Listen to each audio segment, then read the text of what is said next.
पूर्ण परिसर इकडचा नजरेस पडण्यास सुरुवात होते। तर मूर्तींप्रमाणे नसून तुंग पाण्याच्या टाकीच्या वरती आहे।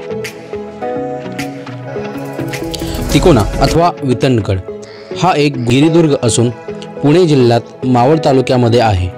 किल्ल्याच्या पायथ्याशी तिकोना पेठ हे गाव आहे। गडाची सध्याची अवस्था बरी असून येथे जायचे असल्यास चढाईची श्रेणी तशी सोपी आहे। पुण्यापासून साधारणतः 60 किलोमीटर अंतरावर असणाऱ्या या किल्ल्याची उंची साधारणतः 1100 मीटर आहे। या पायवाटेने आपल्याला किल्ल्याकडे जाता येते। आपण आता पोचलेलो आहोत तिकोना किल्ल्याच्या इथे। पायथ्यापासून किल्ला चढायला सुरुवात केली आपण। साधारणतः अर्धा पाऊण तास लागतो वरती पोचायला। मी आत्ता पौड साईडने आलो आहे। सो चांदणी चौक पौड करत पौडमधून एक फाटा फुटतो, तिथून साधारणतः एक 20 किलोमीटर आतमध्ये आल्यानंतर आपल्याला तिकोना किल्ल्याच्या इथे आपण पोचतो। येताना तुम्ही जर पौडच्या इथे पेट्रोल वगैरे फिलअप करायला विसरलात तर इथे पुढे आल्यानंतर कोलवण गावच्याच अलीकडे एक पेट्रोल पंप आहे HP चं, तिथे तुम्ही पेट्रोल फिलअप करू शकता। रोड अगदी चांगला आहे गाडीचा, फक्त किल्ल्याच्या इथे येताना थोडासा खराब रस्ता आहे, अदरवाईज रस्ता एकदम चांगला आहे। ही पायवाट आहे, या पायवाटेने आपल्याला वरती जायचं आहे। चांगल्या पायऱ्या ऑलमोस्ट सगळीकडे आहेत, त्यामुळे जाताना शक्यतो तेवढा त्रास होणार नाही। 1656 मध्ये शिवाजी महाराजांनी हा किल्ला तिकोना किल्ला जिंकून स्वराज्यात आणला आणि त्याचं नामकरण केलं वितंगगड। शिवाजी महाराजांच्या अगोदर 15व्या शतकाच्या अखेरीस मलिक अहमद निजामशाह याने इसवी सन 1485 मध्ये हा किल्ला जिंकून निजामशाहीत आणला। नेताजी पालकर यांच्याकडे काही दिवस तिकोना किल्ल्याची जबाबदारी होती। तसेच पुढे 1665 साली झालेल्या इतिहास प्रसिद्ध पुरंदर तहामध्ये 23 किल्ल्यांमध्ये हाही किल्ला मुघलांना देण्यात आला आणि 1670 मध्ये मराठ्यांनी तो परत मिळवला। ही अशी छोटीशी पायवाट आहे जी आपल्याला किल्ल्याकडे घेऊन जाते। हा इकडे पूर्ण डोंगर परिसर आपल्या नजरेस येतो। हे बघू शकता तुम्ही, पायवाट आहे पण आधेमध्ये ह्या अशा पायऱ्या असल्यामुळे थोडं सोयीस्कर जातं।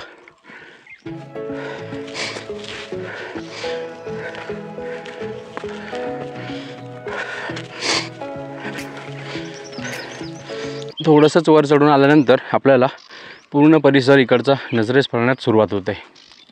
कारण ह्या किल्ल्याला फारसा असा मोठा इतिहास नाही आहे। या पवन मावळावरती लक्ष ठेवण्यासाठीच साधारणतः ह्या सगळ्या किल्ल्यांचा उपयोग करण्यात येत होता। हा आहे तिकोना, त्यानंतर तिकडे तुंग आणि इकडे ही जी जोडगड दिसते ती लोहगड आणि विसापूर। सो हे 4 किल्ले ह्या भागामधले भौगोलिकदृष्ट्या महत्त्वाचे होते। ते इकडे तुम्हाला हा पूर्ण डोंगर रांग दिसते, इकडून ही पायवाट गेले। आपण किल्ल्याकडे जाऊयात।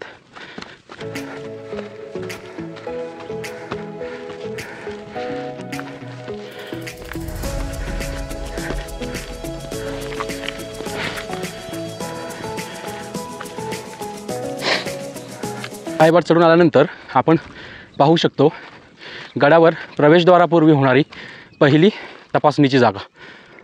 गडावर काही तातडीचा निरोप पाठवायचा असेल तर हे ठिकाण वापरात येत होते। गडावर होणारा हल्ला परतवून लावण्याचे हे सगळ्यात पहिले ठिकाण होते। तुम्ही पाहू शकता एंट्री करताच आपल्याला समोर हा पार्ट लागतो।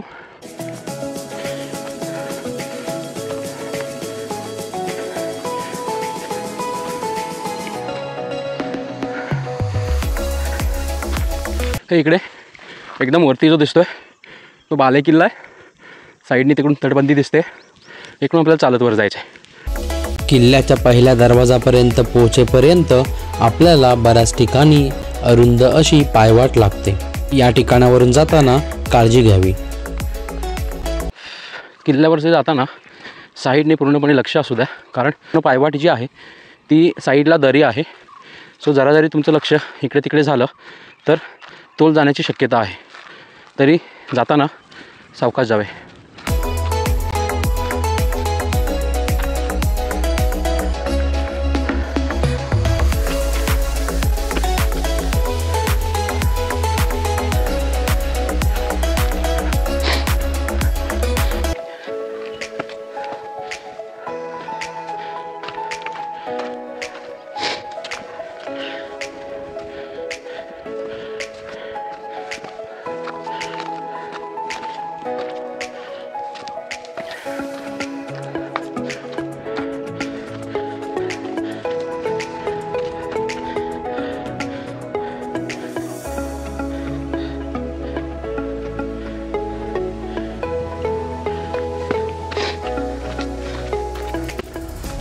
या अवघड अशा पायवाटेने आल्यानंतर आपण किल्ल्याच्या पहिल्या प्रवेशद्वारापाशी पोहोचतो.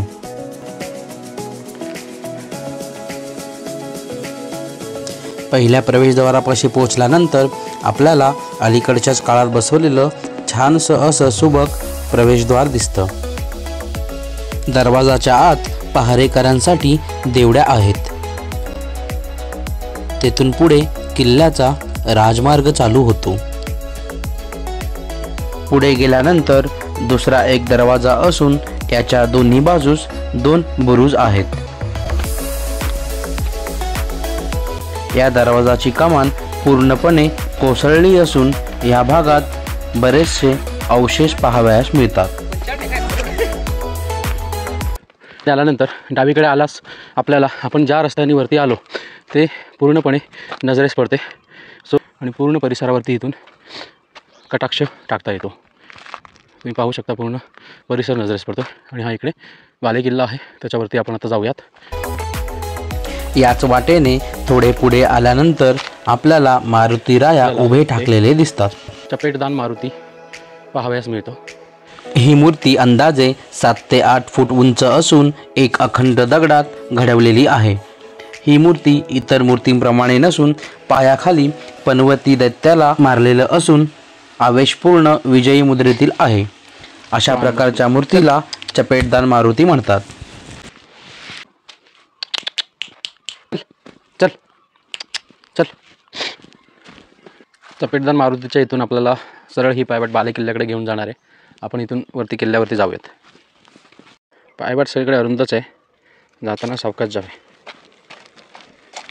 अजून 1-2 मुलांना पण खाली सोडून वरनं खाली घेऊन आला. आणि आता मी गणपतीच्या मारुती मंदिराच्या इथून निघालो तर तो माझ्या मागूनही आला आहे. तो वरपर्यंत येईल, परत सोडेल असं वाटतं आहे मला. सो चांगला आहे कुत्रा. गडावरती कधीही तुम्ही आलात याच्यासाठी खायला नक्की घेऊन या. बिस्किट किंवा काही जे तुमच्याकडे असेल ह्याच्यासाठी नक्की आणा. चल. गडावरती प्रवेश केल्यानंतर आपण पाहू शकतो इथे वाड्याचे अवशेष आपल्याला पाहावयास मिळतात. जेव्हा गडावरती लोकवस्ती होती तेव्हा मावळ्यांच्या राहण्याची ही व्यवस्था होती. आता सध्या तरी इथे त्याचे अवशेषच राहिलेले आहेत. म्हणजे पाहिलं तरी त्याचे अवशेष आपल्याला फक्त पाहावयास मिळतात. ह्या सगळ्या ऐतिहासिक वास्तू आहेत. सो इथे कचरा वगैरे करू नये. कृपया आपण आणलेला कचरा बॉटल्स आपल्याबरोबर घेऊन जावेत. इथे आपण जर बघितलं तर डाव्या बाजूस आपल्याला एक पाण्याची टाकी आणि मंदिर पाहावयास मिळते. लेण्याच्या एका दालनात तळजाई देवीची स्थापना केली आहे, तर गुहेत देवीचं नाक आणि डोळे असलेलं एक तांदळा आहे. तरी एक गुहा आहे, म्हणजे काही लोक राहतील एवढी इथे जागा आहे. 10-15 लोक राहतील. ही जुनी गुहा आहे. त्याच्या खाली पाण्याच्या टाक्याच्या वरती हे पूर्णपणे मंदिर आहे. ॲक्च्युली स्थानिक लोकांमध्ये ही गुफा तळजाई मंदिर म्हणून प्रसिद्ध आहे. आपण जर पाहिलं इथेही गुहा टाईपच आहे.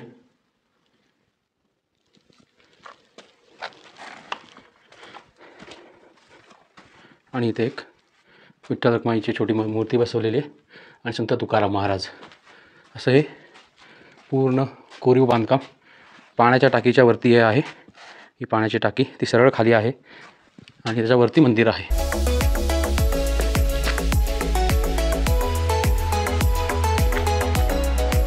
आपण वरती बालेकिल्ल्याकडे जाऊयात. ते जर बघितलं तर बोर्ड लावला आहे.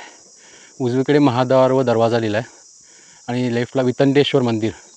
सध्या मला वाटतं हाच जो मार्ग आहे हा वापरत असावा. तो इकडून जातो आणि वितंडेश्वर मंदिर पण आहे इकडे, तेही आपल्याला बघता येईल. तुम्हाला म्हटलं ना हा तिथे झोपला होता, तसं मी निघालो. 20-30 सेकंदानंतर तोही निघाला आणि आला आहे माझ्या पाठोपाठ. तुम्हाला वाटतं सर्वच गडप्रेमी जे कोणी येत असतील व्हिजिटसाठी त्यांचा हा वाटाडा आहे. वरती आल्यानंतर चुन्याचा घाणा पाहावयास मिळतो. गडकिल्ले बांधकामातील सर्वात महत्त्वाचा घटक जो होता, भरपूर सारी चुनखडी, वाळू, गुळाचे पाणी, मेथीच्या बिया, बेळ, फळ असं एकत्र केल्यावर हे चाक त्यावेळी बैल लावून फिरवले जायचे. चाक फिरवल्यामुळे सर्व पदार्थ एकजीव होत असत.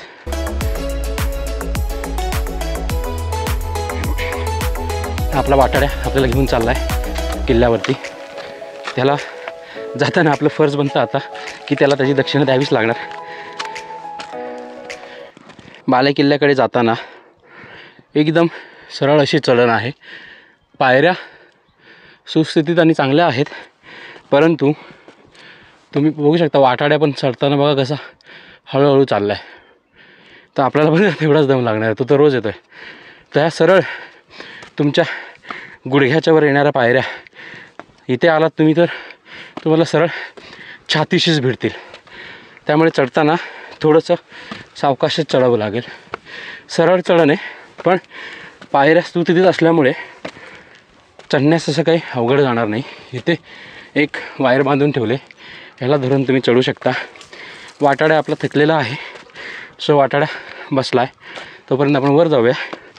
त्याने रस्ता दाखवला आपल्याला, तो मागोमाग वरती येणारच.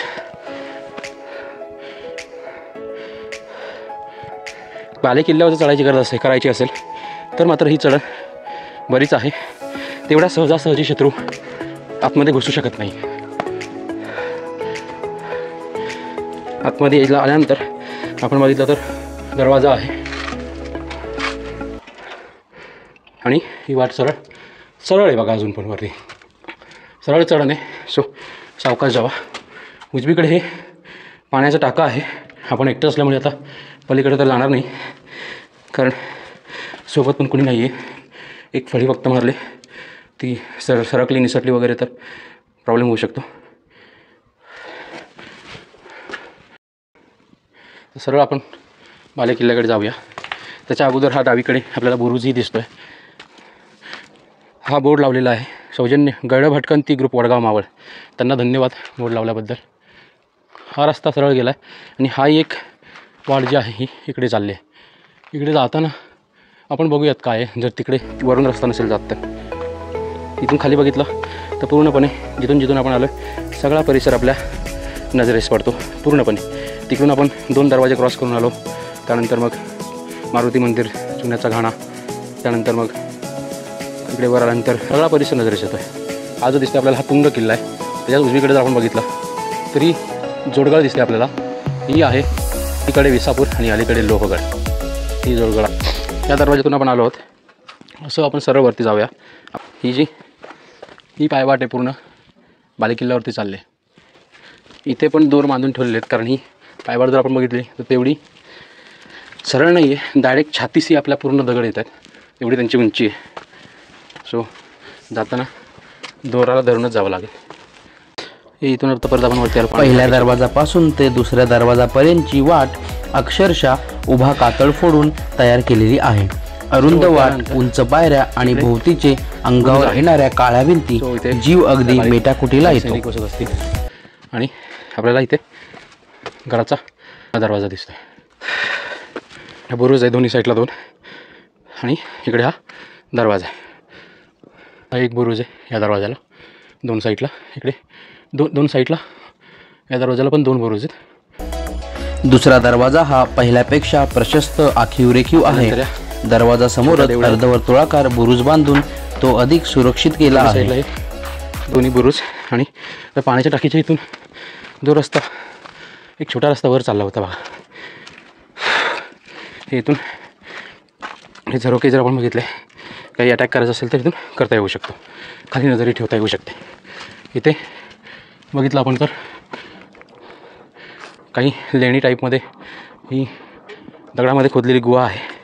आपण इकडून आलो. इथेही जाताना जरा पाण्याच्या सलग 4 खोदीव टाक्या आहेत. खरं तर या साठवणीच्या खोल्या आहेत, पण छत आणि भिंतीतून पाझरणाऱ्या पाण्याने टाक्यात रूपांतर झालं आहे. इथेही एक पाण्याचा टाका आहे. स्वच्छ पाणी दिसतंय. सो शेजारी अजून एक टाका आहे, त्यामध्येही पाणीच आहे. इथे आपण पाहू शकतो ही एक गुहा आहे. इथे राहू शकतात माणसं, पण किल्ल्यावर राहण्यास परमिशन आहे की नाही ह्याची आयडिया नाही. इथून अगेन पूर्ण परिसर निदर्शनास येतो आहे.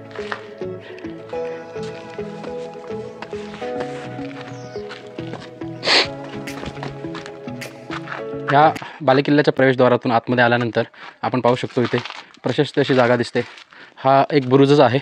ह्याला मेन दरवाजाच्या इथे एक बुरुज, त्यानंतर इथेही आपण जर बघितलं तर जागोजागी फलिका दिलेल्या आहेत, झरोके आहेत. तिथून खाली लक्षही टाकता येतं आणि कधी काही आक्रमण झालं तर तिथून माराही करता येतो दगडींचा, दारुगोळ्यांचा. हा पूर्ण परिसर पाहू शकतो आपण. इकडून आपण आलो होतो तर इथून पूर्ण परिसर नजरेस येतो. आणि हा इकडे बालेकिल्ला. जास्त काही स्ट्रॉंग नाही, वायर आहे आणि केलेलं आहे. चल चल ये इकडे, चल वाट दाखव. तिकोना किल्ला तसा अवघडच आहे थोडासा. ही वाट जरासा इथे अवघडच आहे, पाय स्लिप झाला. पायऱ्या चढून आल्यानंतर माथ्यावरच्या प्रवेशद्वाराचे कसलेही अवशेष उरलेले नाहीत. हा बुरुज आहे. त्यानंतर समोर हे मंदिर आणि मंदिराच्या समोरच आपल्याला ही भग्न अवस्थेतील नंदीची नंदी आणि पिंडी आहे. समोरच छानसं असं महादेव मंदिर असून गिरीमित्रांनी याचं वितंडेश्वर अथवा त्र्यंबकेश्वर असं नामकरण केले आहे. याच्या खाली जर आपण बघितलं तर ही एक गुहा टाईप आहे. याच्यामध्ये मंदिराच्या खालील भागात खांब असलेले पाण्याचे टाके असून डावीकडे 2 भुयारांची तोंड आहेत. टाकच आहे पण त्यात पाणी नाही आहे.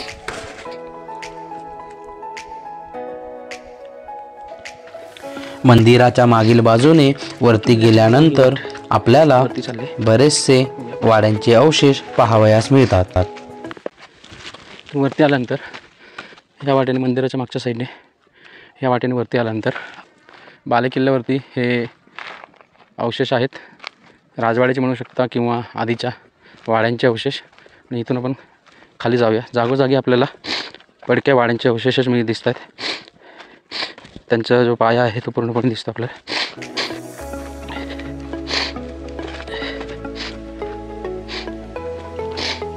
या साईडला जर आपण बघितलं तर हे मंदिराशेजारी पाण्याचा मोठा तलाव आहे. या तलावाच्या मध्यभागी लाकडाचा खांब होता, तो नंतर कोसळून गेला. याच्या पाण्याचा रंग नेहमी पिवळा असतो, त्यामुळे याला वरणतळे असेही म्हणतात. हे बघा वितंडेश्वर मंदिर, त्याच्या डाव्या बाजूस आपल्याला हे पाण्याचं टाकं पाहावयास मिळतं. प्रशस्त अशी जागा आहे आणि वरच्या बाजूस पण पडके वाड्यांचे अवशेष आहेत. तुम्ही पाहू शकता पूर्ण परिसर. गडावरून संपूर्ण मावळ प्रांत आपल्या नजरेत येतो. परत येईल आपल्याला.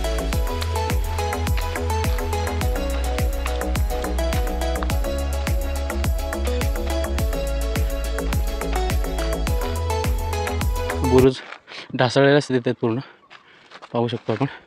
गोल चक्कर मारल्यानंतर आपण परत मंदिराच्या उजव्या बाजूस पोचतो. किल्ला पाहून झालेला आहे. आपण आता बालेकिल्ला उतरतो आहे. किल्ला चढून आल्यानंतर उतरताना पण लक्ष द्या, कारण कसं आहे की चुकून जरी तुमचा तोल गेला किंवा पाय घसरला तर सरळ कपाळ मोक्षच होईल. संपूर्ण व्हिडिओमध्ये तुम्ही पाहिलं असेल की एक श्वान संपूर्ण गड माझ्याबरोबर फिरत होता. गड उतरताना मी बरोबर आणलेलं जेवण केलं, तसंच त्यालाही अर्धा भाकरी खायला दिली, परंतु त्याने ती खाल्ली नाही. तो तसाच नंतर माझ्यासोबत गडाच्या पायथ्याशी जिथे गाडी पार्क केली होती तिथे आला. मग त्याला मी तिथे बिस्किट खायला घालून पुढे निघालो. भेटूया पुढच्या व्हिडिओमध्ये. जय शिवराय.